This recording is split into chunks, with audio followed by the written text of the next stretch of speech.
আল্লাহর এই ঈমান বৃদ্ধি করার জন্য আল্লাহর কাছে দোয়া কবুলের জন্য সহজ আর সবচেয়ে মজার একটা কাজ আছে। সেটা হলো অজু থাক না থাক, গোসল থাক না থাক, মাথায় কাপড় থাক না থাক, রান্নাঘরে থাকেন, মাছ কুটতে থাকেন, রিক্সা চালাতে থাকেন, দুটো কাজ করবেন।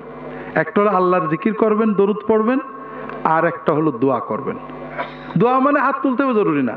যখন কোনো মুসলমান নারী অথবা পুরুষ হাত উঠাক অথবা না উঠাক, মাছ কোটে, রিক্সা ধরে আছে, অজু থাক অথবা না থাক, মাথায় কাপড় থাক অথবা না থাক, যখন আল্লাহর সাথে কথা বলে, আল্লাহ আমার এইটা দাও, আল্লাহ আমার সেইটা দাও, যতক্ষণ কথা বলে ততক্ষণ একটা ফরজ ইবাদত করার মতো একটা ইবাদতের সওয়াব তার আমলনামায় লেখা হবে। 2 নম্বর লাভ হলো, এই যে দোয়া করছেন, আল্লাহ কোনো দোয়া ব্যর্থ করেন না।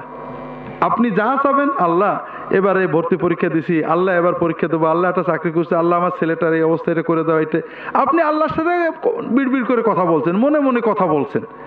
আল্লাহর কাছে যাই চাবেন, আল্লাহ সঙ্গে সঙ্গে দোয়াটা কবুল করে নেবে। তবে আল্লাহ দেবেন 3 ভাবে, একভাবে হয় যেটা চেয়েছেন ওইটা দেবে, নইলে আপনার একটা বিপদ কাটিয়ে দেবেন, নইলে আল্লাহ আখেরাতে জান্নাতে আপনার জন্য সওয়াব জমা করে রাখবেন, লস নেই। 3 নম্বর, যতক্ষণ আল্লাহর সাথে কথা বলবেন মনটা ভালো লাগবে। কথা কি বুঝতে পেরেছেন? আর আল্লাহর জিকির করবেন সব সময়।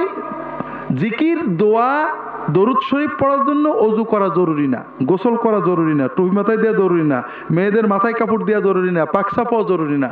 এগুলো সকল অবস্থায় করা যায়। কথা বুঝতে পেরেছেন?